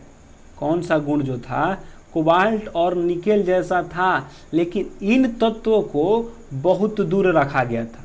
मतलब कि उसका गुण कोबाल्ट और निकेल के साथ था, लेकिन न्यूलैंड साहब जो थे, जो अष्टक नियम दिए थे न्यूलैंड साहब, उन्होंने उस गुण को क्या किया था? कोबाल्ट और निकेल जैसा गुण रखता है लेकिन उनको अलग कर दिए थे। किसको? एल्युमिनियम को, लोहा को, मैग्नीज को, या मैग्नीशियम को? बताइए किसको अलग किए थे? ध्यान से देखिए, बताइए। इनसे भी क्वेश्चन बना है खूब गुरुडी में, आने वाले सेट में देखने को मिलेगा आपको, तरह तरह के क्वेश्चन देखने को मिलेगा इनसे। चलिए देखते हैं। अगर 15 नंबर क्वेश्चन की बात कहा जाए, कमेंट कीजिए। ऑक्टेट्स या न्यूलैंड्स के नियम के अनुसार अगर बात कहा जाए तो कोबाल्ट और निकेल जैसे गुण रखने वाले तत्वों को बहुत दूर रखा गया था, तो वह तत्व था लोहा। लोहा कोबाल्ट और निकेल जैसे गुण रखते थे, लेकिन लोहा को कोबाल्ट और निकेल के जगह से क्या कर दिया गया था, हटा के दूसरे ग्रुप में डाल दिया गया था। गुण इनके एक ही जैसे हैं, लेकिन इनको अलग रख दिया गया था। किसको? लोहा को। अच्छा, थोड़ा न्यूलैंड साहब की जब बात आया है तो न्यूलैंड साहब के दोस्त से बहुत सारा क्वेश्चन पूछा है कि न्यूलैंड साहब का दोस्त, क्योंकि इनका दोस्त जो है उसी से इनसे क्वेश्चंस बनता है। तो हम लोग क्या करेंगे, न्यूलैंड साहब के दोस्त देख लेते हैं कि न्यूलैंड साहब का दोस्त क्या था। क्योंकि न्यूलैंड साहब के सिद्धांत के बात कहा जाए तो ऑक्टेट से सिद्धांत दिए थे। सबको पता है कि न्यूलैंड ने ऑक्टेट के सिद्धांत को दिया था और कहा था कि पहला सुर 8वें सुर के बराबर होता है। तो सबको पता है ऑक्टेट वाला अष्टक नियम, न्यूलैंड का अष्टक नियम जो होता है। लेकिन इनसे क्वेश्चन वहाँ से तो बनता ही है, लेकिन दोष से बहुत सारा क्वेश्चन बना है। इनका पहला दोष क्या था? यह क्या किए थे कि हल्के जो तत्व थे, हल्के तत्व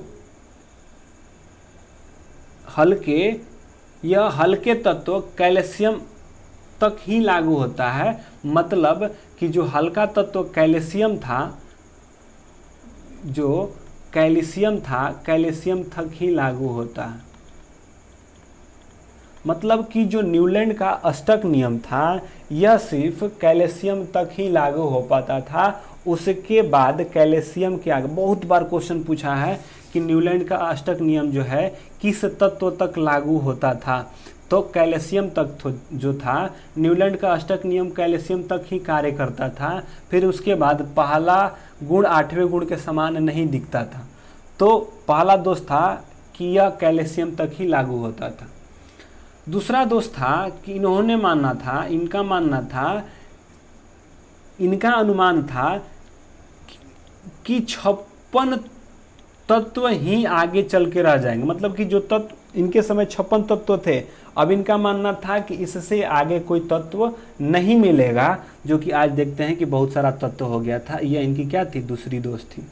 तीसरा दोष था क्या किए थे कि कोबाल्ट और निकेल को, किसको? कोबाल्ट और निकेल को क्या किए थे? फ्लोरीन और क्लोरीन के साथ क्या कर दिए थे? रख दिए थे। देखिए, कोबाल्ट और निकेल को फ्लोरीन और क्लोरीन के साथ रखे थे, जबकि फ्लोरीन और क्लोरीन का गुण कोबाल्ट और निकेल से क्या है? भिन्न है। कोबाल्ट और निकेल से क्या है? भिन्न है फ्लोरीन और क्लोरीन को। तो इनको एक साथ रखे दिए थे। ये भी दोष आता था। पूछता है कभी कभी कि कोबाल्ट और निकेल को किसके साथ रखा गया था? तो कोबाल्ट और निकेल को फ्लोरीन और क्लोरीन के साथ रखा गया था। जबकि हम लोगों में क्वेश्चन अभी क्या पूछा है कि कोबाल्ट और निकेल जैसा गुण रखने वाले तत्वों को बहुत दूर रखा गया था, तो वह लोहा का था। इसको कोबाल्ट और निकेल को लोहा के साथ रखना था, लेकिन कोबाल्ट और निकेल को किसके साथ रख दिया गया? तो कोबाल्ट और निकेल को फ्लोरीन और क्लोरीन के साथ क्या कर दिए थे? रख दिए थे, जो कि इनका क्या था? दोष था। अच्छा, इनका अष्टक नियम था। लेकिन जब अक्रिय गैस का खोज हो गया, तब इनका पहला गुण का तत्व जो माने पहले वर्ग के जो तत्व हैं, माने पहले तत्व इसके 9वें तत्व के समान हो गया। तो अष्टक नियम तो ऐसे ही फेल कर गया, क्योंकि इन्होंने अष्टक नियम दिया था कि पहले गुण इनकी 8वें गुण के समान होगा। अब दिखाई दे रहा था कि पहला जो गुण होगा, पहला तत्व का गुण 9वें गुण के तत्व के समान होगा। तो ये भी इनका क्या था? दोष था। इन्होंने बताया था कि तत्व उनके द्रव्यमान के आवर्तित गुणनफल होते हैं। लेकिन आज क्या देखते हैं? परमाणु क्रमांक पे देखते हैं, तो ये सारे के सारे क्या है? दोष है। और एक बात और पूछता है कि जब न्यूलैंड साहब थे न्यूलैंड साहब के अष्टक नियम के समय अंतिम तत्व किसे रखा गया था? अंतिम तत्व के रूप में थोरियम को रखा गया था। किसको रखा गया था? थोरियम को रखा गया था। और जो न्यूलैंड का अष्टक नियम कब दिया गया था? तो ये 1863-64 के बीच में दिया गया था। ये सारे के सारे न्यूलैंड से क्वेश्चंस बनते हैं। तो इनका दोस्त एक बार फिर से सुन लीजिए। दोस्त क्या था? इनका जो न्यूलैंड का अष्टक नियम था यह कैल्शियम तक ही लागू था। दूसरा बात, इनका मानना था कि अब 56 तत्वों से अधिक तत्व नहीं मिलेंगे। दूसरा बात कि इनका पहला तत्व 8वें तत्वों के माने पहले तत्वों का गुण 8वें तत्व के गुण के समान होगा, लेकिन अक्रिय गैस खोजे जाने के बाद पहले तत्व का गुण 9वें तत्व के गुण के बराबर होने लगा, यानी समान होने लगा। इसलिए इनका क्या, सारे के सारे फेल होने लगे। और दूसरा इनका क्वेश्चन हमेशा बना है कि न्यूलैंड के अष्टक नियम के न्यूलैंड के समय अंतिम तत्व को किस, मतलब कि न्यूलैंड के अष्टक नियम में अंतिम तत्व किसको रखा गया था? वे थोरियम को रखा गया था। अगला क्वेश्चन की ओर देखिए, अगला क्वेश्चन क्या है? निम्न में से क्या संक्रमण तत्व की एक विशेषता है? आपको बताना है कि संक्रमण तत्व की विशेषता क्या है। बताइए, संक्रमण तत्व की विशेषता क्या है सर? इनमें अधिकांश प्रयोग उत्प्रेरक के रूप में होता है। ये सभी वायु हैं, ये सभी धातु हैं, इनका क्वथनांक और गलनांक कुछ होता है, या यह विद्युत और ऊष्मा का सुचालक है। 16 नंबर का आंसर कीजिए। क्या है संक्रमण तत्व की विशेषता? क्या है संक्रमण तत्व की विशेषता? नहीं है, यहाँ पर है नहीं बताना है, नहीं बताना कि संक्रमण तत्व की क्या विशेषता नहीं है। चलिए आंसर कीजिए जल्दी जल्दी। अगर इसकी आंसर की बात कहा जाए तो देखिए, पहला ऑप्शन है कि इनमें अधिकांश का प्रयोग उत्प्रेरक के रूप में होता। दम बात सही है कि संक्रमण तत्व में जो संक्रमण तत्व होता है इनका उपयोग उत्प्रेरक के रूप में, अधिकांश तत्वों का उपयोग उत्प्रेरक के रूप में, कैटालिस्ट के रूप में होता। बात दम सही है। सी की अगर बात कहा जाए तो यह सभी क्योंकि संक्रमण तत्व जो है यह डी ब्लॉक में रखा गया है। आपको दिखाते हैं, अगर संक्रमण तत्व की बात कहा जाए तो इसको डी ब्लॉक में रखा गया है। ये सभी धातु जो होते हैं ये सभी धातु हैं। दम बात सही है, डी ब्लॉक के सारे जो तत्व हैं धातु हैं।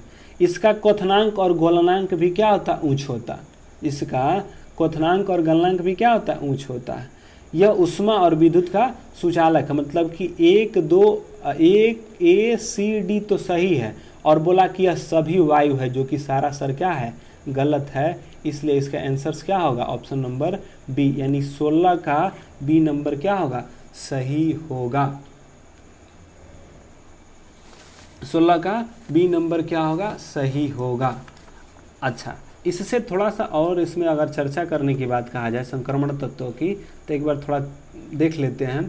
संक्रमण तत्वों की अगर बात कहा जाए तो संक्रमण तत्वों को डी ब्लॉक में रखा गया है। किस में रखा गया है? डी ब्लॉक में रखा गया है।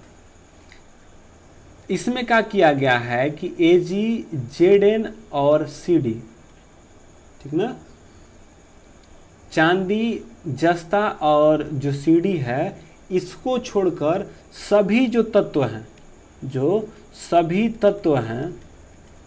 सभी जो तत्व हैं परिवर्तित संयोजकता रखते हैं, मतलब कि इनकी संयोजकता परिवर्तित होता रहता है। चांदी को, जस्ता को और Cd को छोड़कर बाकी जितने भी तत्व हैं सबके सब परिवर्तित संयोजकता रखते हैं, परिवर्तित संयोजकता रखते हैं। ठीक है। दूसरा बात, अगर और बात क्या होता है कि संक्रमण तत्व जो है धनायन बनाने की क्षमता, क्योंकि धातु हैं तो धनायन बनाने की क्षमता रखते हैं। तीसरा बात कि यह इन तीनों के छोड़कर जितने भी संक्रमण तत्व हैं वे रंगीन आयन बनाते हैं। क्या ऐसा बनाते हैं? तो रंगीन आयन का भी निर्माण करते हैं। और संक्रमण तत्व ऊष्मा और विद्युत का सुचालक तो होता ही है। अगला क्वेश्चन 17 नंबर देखिए क्या, एक तत्व की आयनन ऊर्जा निर्भर करती है किस पर? आपको बताना है कि एक तत्व की आयनन ऊर्जा निर्भर करती किस पे? केंद्रीय प्रसार पर, मतलब कि केंद्रीय प्रभाव पे, केंद्र पर, या उसके स्क्रीनिंग प्रभाव पे, परमाणु क्रमांक पे, या स्थिर विन्यास पे। स्थिर विन्यास पे, स्थिर विन्यास पे।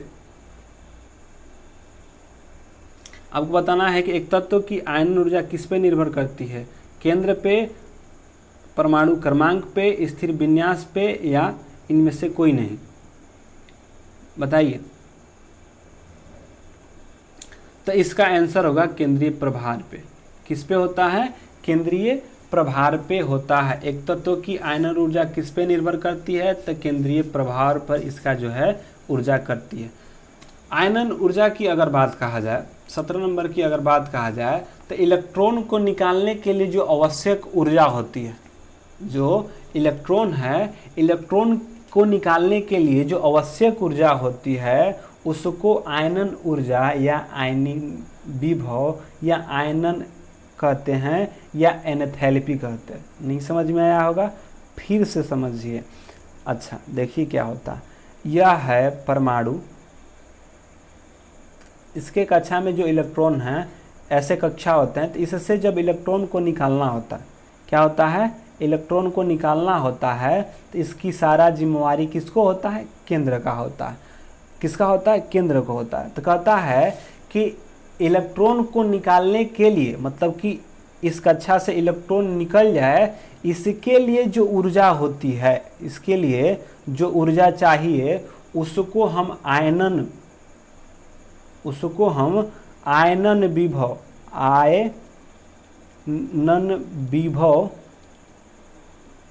आयनन विभव या आयनन कहते हैं। आयनन विभव या आयनन कहते हैं। क्या कहते हैं? आयनन कहते हैं, या इसी को एनीथैल्पी भी कहते हैं। एनीथैल्पी भी कहते हैं। चलिए अगला 18 नंबर क्वेश्चन देखिए। तो इसका आंसर क्या होगा? केंद्रीय प्रभाव पर। मतलब कि तत्वों को आयनन ऊर्जा क्या है? तो इलेक्ट्रॉन को निकालने के लिए जो ऊर्जा होगी वही आयनन ऊर्जा होती है। और आयनन ऊर्जा किस पे निर्भर करता है? तो उसका जो केंद्रीय प्रभार है उसके केंद्रीय प्रभार पे निर्भर करता है, इसलिए इसका आंसर ए होगा। 18 नंबर में कि फ्लोएम के अतिरिक्त निम्नलिखित में से कौन अन्य सभी से मिलकर बना है? जो कल का वीडियो देखा होगा इसका आंसर जरूर करेगा। कल के वीडियो जिन्होंने देखा है इसका आंसर जरूर, क्योंकि कल इसको बताए थे, फ्लोएम के बारे में बताए थे। फ्लोएम के अतिरिक्त निम्नलिखित में से कौन सभी से मिलकर बने हैं? चालिनी नलिकाएं, फ्लोएम वाहिकाएं। मतलब कि इसके अतिरिक्त कह रहा है, मतलब कि 3 तो होंगे, एक को छोड़कर। फ्लोएम इसके अतिरिक्त निम्नलिखित से अन्य सभी से मिलकर बना है, सभी से मिलकर बना है। चलिए आंसर कीजिए जल्दी। आंसर की बात कहा जाए तो आंसर होगा बी, फ्लोएम वाहिका। इसका आंसर क्या होगा? फ्लोएम वाहिका। देखिए आपको पता था, कल हमने बताया था, एक बार फिर से रिकॉल करा देते हैं आप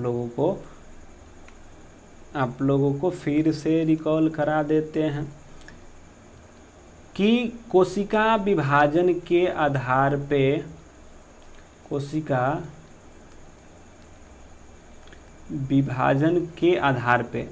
विभाजन के आधार पे पादप ऊतक को, किसको? पादप ऊतक को 2 भागों में बांटा गया था।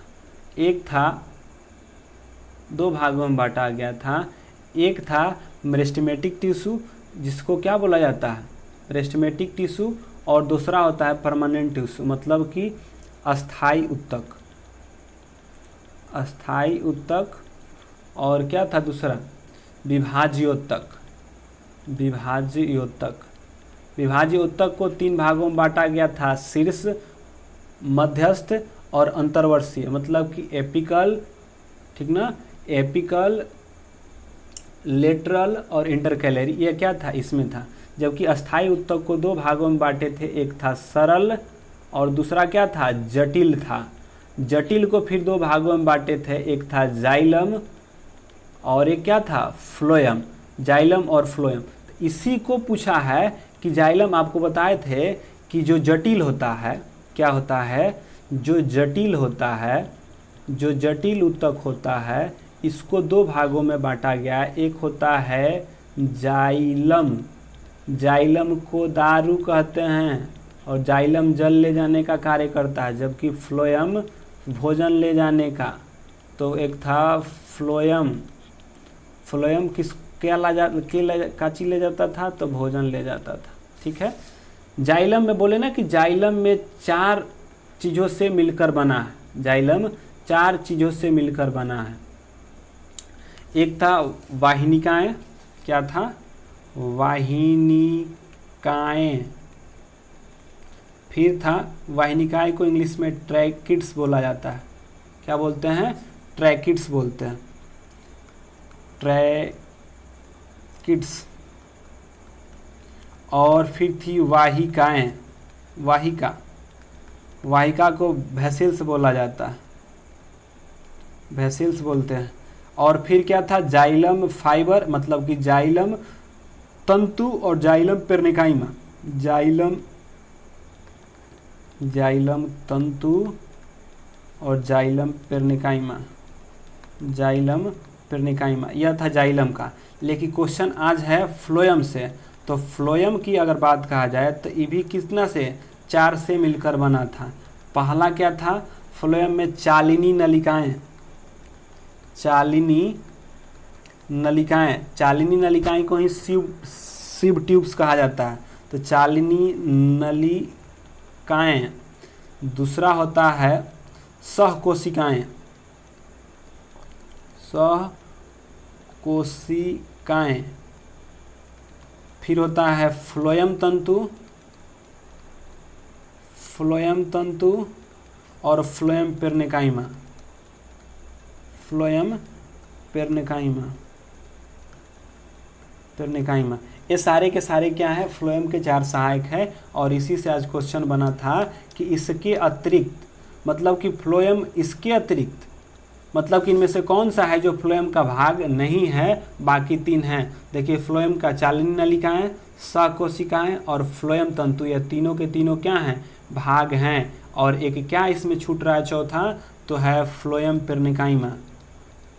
क्या था, फ्लोएम पेर्निकाइमा, यही छूट रहा था। जबकि फ्लोएम वाहिका नहीं होती है, वाहिका होती है, लेकिन वाहिनिकाएं और वाहिकाएं किसमें होता है, तो जाइलम में होता है, न कि फ्लोएम में होता है। अगला देखिए, अगला क्या है, अगला है 18 नंबर के बाद 19 नंबर क्वेश्चन।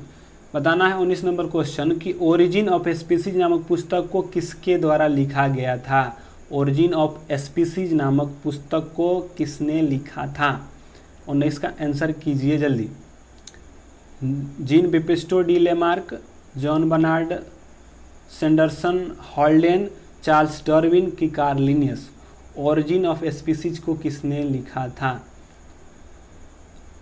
तो इसका आंसर कीजिए जल्दी जल्दी कीजिए। ओरिजिन ऑफ स्पीसीज को किसने लिखा था, पुस्तक को किसने लिखा था, तो इसका राइट आंसर होगा चार्ल्स डार्विन ने लिखा था। ओरिजिन ऑफ स्पीसीज को किसने लिखा था, तो चार्ल्स डार्विन ने लिखा था। कब लिखा था इसको, तो 24 नवंबर 1859 में प्रकाशित किया गया था। इसमें क्या बताया गया है, तो जीव की उत्पत्ति तथा विकास की जैव विकार, जीव की उत्पत्ति तथा, इसमें क्या बताया गया है, तो जीव की उत्पत्ति, जीव की उत्पत्ति तथा विकास, विकास को जैव विकास, उत्पत्ति तथा जीवों का जैव विकास, जीवों का जैव विकास के बारे में बताया गया है। तो आपसे कोई पूछे कि ओरिजिन ऑफ स्पीसीज को किसने लिखा था, तो चार्ल्स डार्विन ने लिखा था, 24 नवंबर 1859 में लिखा था। इसमें क्या है, तो जीव की उत्पत्ति तथा उनके विकास के बारे में बताया गया है, मतलब कि जैव विकास के बारे में बताया गया है। 20 नंबर क्वेश्चन कि कार्ल लिनियस, जो कार्ल लिनियस हैं, इनको किस रूप में जाना जाता है। बताना है कि कार्ल लिनियस को क्या कहा जाता है। Father of taxonomy, father of plant, father of atom, father of animal science.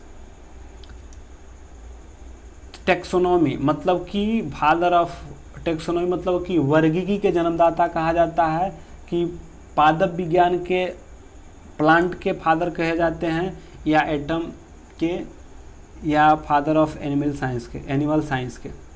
तो इसका आंसर कार्ल लिनियस क्या होगा? आंसर कीजिए जल्दी जल्दी कीजिए। कार्ल लिनियस किस रूप में जाने जाते हैं? तो इनको फादर ऑफ टेक्सोनॉमी कहा जाता है, वर्गीकी के जन्मदाता इन्हीं को कहा जाता है। इन्हें फादर ऑफ मॉडर्न टेक्सोनॉमी भी कहा जाता है, तथा इन्हें 1753 में द्विनाम पद्धति भी दिए थे। कब दिए थे? 1753 में इन्होंने द्विनाम पद्धति को इन्होंने ही दिया था। जो द्विनाम पद्धति है किसने दिया था? तो इन्हीं ने ही दिया था। चलिए अगला क्वेश्चन 21 नंबर। क्लोडोमोनास इनमें से किस किंगडम वर्ग से संबंधित है? क्लोडोमोनास इनमें से किस किंगडम मतलब किस वर्ग से संबंधित है? प्लांट से, फंगी से, प्रोटिस्टा से, मोनेरा से। मोनेरा, प्रोटिस्टा, पादप, कवक और जंतु जो होता है ना, 5 भागों में जो बांटा था विटकर साहब ने, वही बताइए किस में, कि जो क्लोडोमोनास है, क्लोडोमोनास किससे है? प्रोटिस्टा संघ से है, मोनेरा से है, प्लांटी से है, या फंगी से है? आंसर कीजिए जल्दी 21 नंबर का। किस से संबंधित है? मोनेरा से, प्रोटिस्टा से, पादप से, कवक से, ऐसे बताना है। 21 का बताइए कि किससे संबंधित है? प्लांट से बताइए। 21 का आंसर क्या होगा? तो क्लोडोमोनास जो है, क्लोडोमोनास प्रोटिस्टा संघ का जंतु है। क्लोडोमोनास क्या है? प्रोटिस्टा संघ का जंतु है। प्रोटिस्टा संघ के जंतु से अगर बात कहा जाए तो प्रोटिस्टा संघ से देखिए क्या क्या बन सकता है। प्रोटिस्टा संघ कहा जाए तो एक कोशिकीय तथा यूकेरेटिक होते हैं, मतलब एक कोशिकीय होते हैं, एक कोशिकीय होते हैं तथा यूकेरेटिक होते हैं, यूकैरियोटिक होते हैं। दूसरा पॉइंट इसे बना सकते हैं, इस जगत में विभिन्न प्रकार के शैवाल, इसमें क्या क्या आते हैं? तो शैवाल, स्माइल, मोल्ड, प्रोटोजोआ आदि इसी में आते हैं। प्रोटिस्टा संघ के जंतु श्वसन कैसे करते हैं? तो करते हैं माइटोकॉन्ड्रिया से। श्वसन कैसे करते हैं? माइटोकॉन्ड्रिया से। श्वसन कैसे करते हैं? माइटोकॉन्ड्रिया से। अच्छे, इसमें सभी प्रकार के कोशिकाओं का अंग होता है, मतलब कि जो प्रोटिस्टा संघ के जंतु होते हैं इसमें सभी प्रकार के अंग होते हैं। मुख्य रूप से अगर इसके एग्जाम्पल की अगर बात कहा जाए कि प्रोटिस्टा संघ में कौन कौन से आते हैं, तो उसको एक बार ज़रूर देख लें ताकि आपको काम में हो। जैसे कि क्लोडोमोनास जो कि अभी पूछा था, तो क्लोडोमोनास जो सबसे पूछता है, क्लोडोमोनास प्रोटिस्टा संघ का जंतु है। तो क्लोडोमोनास अमीबा, एंट अमीबा,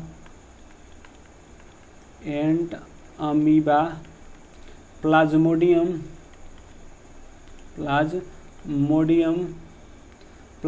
के बाद यूग्लिना डायटम, क्या? यूग्लिना और डायटम, ये सारे के सारे क्या हैं? एक सब सारे के सारे प्रोटिस्टा संघ में आते हैं। Chlamydomonas, amoeba, Entamoeba, Plasmodium, Euglena, diatom, ये सारे के सारे क्या हैं? तो प्रोटिस्टा संघ के जंतु हैं। अगला क्वेश्चन 22 नंबर। आपको बताना है कि वर्ग सरीसृप का उत्तर रेप्टिलिया जो है, रेप्टिलिस किससे संबंधित है? बताना है कि क्या सल्क के साथ शुष्क ग्रंथि विहीन त्वचा वाले होते हैं रेप्टिलिया यानी सरीसृप, कि बालों के साथ ग्रंथि वाले त्वचा होता है, पंखों के साथ होता है, बालों के साथ होता है? 22 नंबर का आंसर कीजिए जल्दी। 22 का आंसर दीजिए जल्दी भाई, लाइक भी कीजिए, लाइक में कंजूसी मत कीजिए और अपने दोस्तों को भी जोड़िए। हर रोज़ होगा रात्रि 9 बजे सुपर 25 क्वेश्चंस यानी कि टॉप 25 क्वेश्चंस का साइंस का सेशन है। चलिए 22 के आंसर देखा जाए तो 22 के आंसर की अगर बात कहा जाए तो 22 नंबर का आंसर जो होगा वे होगा ऑप्शन नंबर ए। इसमें जो होता है सल्क के साथ इसका शुष्क, जो इसका त्वचा होता है शुष्क होता है, और ग्रंथि विहीन त्वचा, मतलब कि इनकी त्वचा में ग्रंथि नहीं होता है, इसीलिए क्या होता है, शुष्क होता है, सल्क भी होता है, शुष्क और सल्क भी होता है। इस संघ के सभी जंतु जो होते हैं जमीन, दीवार और पेड़ पौधे पर रेंगते हुए चलते हैं। और रेप्टिलिया के कहा जाए तो यह कोल्ड ब्लडेड होते हैं। कैसा होते हैं, कोल्ड ब्लडेड। कोल्ड ब्लडेड यानी कि कहेंगे कि अनियत तापी होते हैं, अनियत तापी होते हैं, यानी कि कोल्ड ब्लडेड होते हैं। इसका एग्जाम्पल की अगर बात कहा जाए, इसके एग्जाम्पल में आते हैं कछुआ, घरेलू छिपकली, मगरमच्छ, ये सारे के सारे क्या हैं, तो सब रेप्टिलियन संघ के जंतु होते हैं। 23 नंबर क्वेश्चन देखिए, कौन सा अनुमस्तिष्क के बारे में सही नहीं है। अनुमस्तिष्क पीछे होता है, उसके बारे में बताना है, सही नहीं है। बताइए 23 नंबर का, कौन सा अनुमस्तिष्क के बारे में सही नहीं है, मतलब कि मस्तिष्क का जो पिछला भाग अनुमस्तिष्क होता है उसके बारे में कौन सा सही नहीं है। आंसर कीजिए 23 नंबर का, 23 नंबर का आंसर कीजिए जल्दी।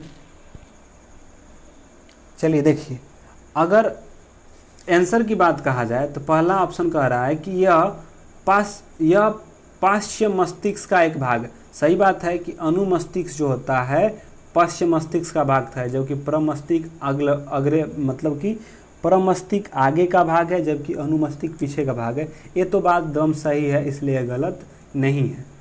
इसलिए दूसरा, यह मस्तिष्क के पश्च क्षेत्र में स्थित है। दम बात, पश्च मस्तिष्क का एक भाग है और पश्च क्षेत्र में स्थित है, दोनों के दोनों बात सही है। चौथा, इसमें 3 भाग होते हैं, 2 पार्श्व अनुमस्तिष्क गोलार्ध में और एक केंद्रीय वृत्त। ये भी बात क्या है, सही है। जबकि कह रहा है कि यह मस्तिष्क का काफ़ी छोटा भाग है, लगभग 25%। यह क्या बोल रहा है, गलत बोल रहा है, क्योंकि मस्तिष्क का दूसरा सबसे बड़ा भाग जो होता है अनुमस्तिष्क होता है। यह मस्तिष्क का दूसरा सबसे बड़ा भाग होता है जो 11% होता है। पहला सबसे बड़ा भाग परम मस्तिष्क आगे वाला, दूसरा होता है अनुमस्तिष्क, और सबसे छोटा मध्य मस्तिष्क होता है। तो अग्र मस्तिष्क सबसे बड़ा, पश्चिम मस्तिष्क दूसरा सबसे बड़ा, और सबसे छोटा मध्य मस्तिष्क होता है। इसलिए इसका राइट आंसर क्या होगा, ऑप्शन नंबर सी होगा। 24 नंबर क्वेश्चन देखिए कि गर्भाशय में भ्रूण को पोषण प्रदान करने वाला ऊतक है, villi, oviduct, placenta, fallopian tube. बताइए, विली, ओविडक्ट, फॉलोपियन ट्यूब या प्लेसेंटा। 24 नंबर का आंसर दीजिए जल्दी। जितने भी क्वेश्चन है सारे के सारे क्या हैं, ग्रुप डी के। चलिए देखिए, जल्दी बोलिए आंसर। 24 का आंसर कीजिए जल्दी। गर्भाशय में भ्रूण, मतलब कि गर्भाशय में जब बच्चा रहता है छोटा भ्रूण के रूप में, तो उसका पोषण प्रदान करने वाला ऊतक कौन है, यानी कि उसको पोषण किससे मिलता है, तो उसका पोषण जो है किससे मिलता है, तो उसका पोषण प्लेसेंटा से मिलता है। प्लेसेंटा जो गर्भनाल होता है, गर्भनाल से ही, माँ के गर्भनाल से जुड़ा होता है, उसी के द्वारा क्या होता है, इसको भोजन मिलता है। फॉलोपियन ट्यूब में क्या होता है, जब अंडाणु और शुक्राणु का निषेचन फॉलोपियन ट्यूब में ही होता है। विली क्या है, तो यह आंत में पाया जाता है, छोटी आंतों में, जिससे कि क्या चूसने का कार्य करता है विली। तो गर्भाशय में भ्रूण पोष को प्रदान कौन करता है, तो प्लेसेंटा। 24 का डी। 25 नंबर और इसका क्या है, लास्ट क्वेश्चन है। बीज रहित संवहनीय पौधे होते हैं जो स्वतंत्र गेमीटोफाइट हैं और स्पाइरोफाइट, मतलब कि बीज रहित हैं, संवहनीय पौधे होते हैं जो स्वतंत्र गैमीटोफाइट और स्पैरोफाइट के चरणों के साथ एक अद्वितीय जीवन चक्र साझा करते हैं, जिनकी संवहनीय पौधा सहित आमतौर पर सामान्य विशेषताओं के कारण यह साथों में चर्चा में की जाती है। वे कौन होता है। 25 का क्या होगा, अनावृत्ति बीजी, आवृत्ति बीजी, ब्रायोफाइटा, ट्रीडोफाइटा। आंसर कीजिए, लास्ट क्वेश्चन है। सोना नहीं है, पढ़ना है, आंसर करना है, लड़िए। आंसर की अगर बात कहा जाए तो इसका आंसर होगा ट्रिडोफाइटा। इसका आंसर क्या होगा? ट्रिडोफाइटा होगा। तो हम लोगों ने क्या देखा? अभी 25 क्वेश्चंस को देखा। आज क्वेश्चन था सुपर 25, मतलब कि साइंस के 25 क्वेश्चन का यह सेट नंबर दूसरा था। अब अगला सेट नंबर तीसरा। यह क्वेश्चन हर रोज़ रात्रि 9 बजे जो होगा आपके लिए यह वीडियो प्राइम किया जाएगा, जिसमें कि आप लोग देखकर आंसर कीजिए और उसका अगर आपको कोई इस वीडियो से परेशानी हो रही, कोई दिक्कत है, किसी चीज़ को समझने में दिक्कत आया है, जब वीडियो ख़त्म हो जाएगा तो उसके नीचे जो कमेंट बॉक्स है उस कमेंट बॉक्स में ज़रूर से क्या करें, लिखें कि क्या दिक्कत हो रहा है। और इस वीडियो को लाइक भी करें, शेयर भी करें और अपने दोस्तों को भी बताएं कि यहाँ पे ग्रुप डी के स्पेशल ग्रुप डी के लिए प्रैक्टिस सेट चल रहा है, क्योंकि यह साइंस 25 जो दिखाई दे रहा है आपको ग्रुप डी का ही क्वेश्चन है टोटली का टोटल। और क्योंकि ग्रुप डी का सिलेबस में साइंस का महत्वपूर्ण फैक्टर है और हम लोग वही क्वेश्चन पढ़ेंगे जो कि ग्रुप डी में आए, क्योंकि ग्रुप डी से रिलेटेड है, उसके लिए प्रैक्टिस सेट बनाया गया है। तो इस बार इंडियन रेलवे में जाना है, ग्रुप डी में जाना है, तो साइंस का 25 क्वेश्चंस का क्लास नहीं छोड़ना है, हर रोज़ करना है और आप लोगों को लगातार पढ़ते रहना है। तो थैंक यू दोस्तों डी एजुकेशन से जुड़ने के लिए और वीडियो को लास्ट तक देखने के लिए। और इस वीडियो को लाइक भी करें, शेयर भी करें और डी एजुकेशन के जो चैनल है इसको सब्सक्राइब भी करें ताकि ये बड़ा फैमिली हो सके और जो यह प्राइम वीडियो करके देख पा रहे हैं हम लोग लाइव वीडियो के रूप में देख सकें। तो थैंक यू दोस्तों डी एजुकेशन से जुड़ने के लिए और बहुत बहुत धन्यवाद।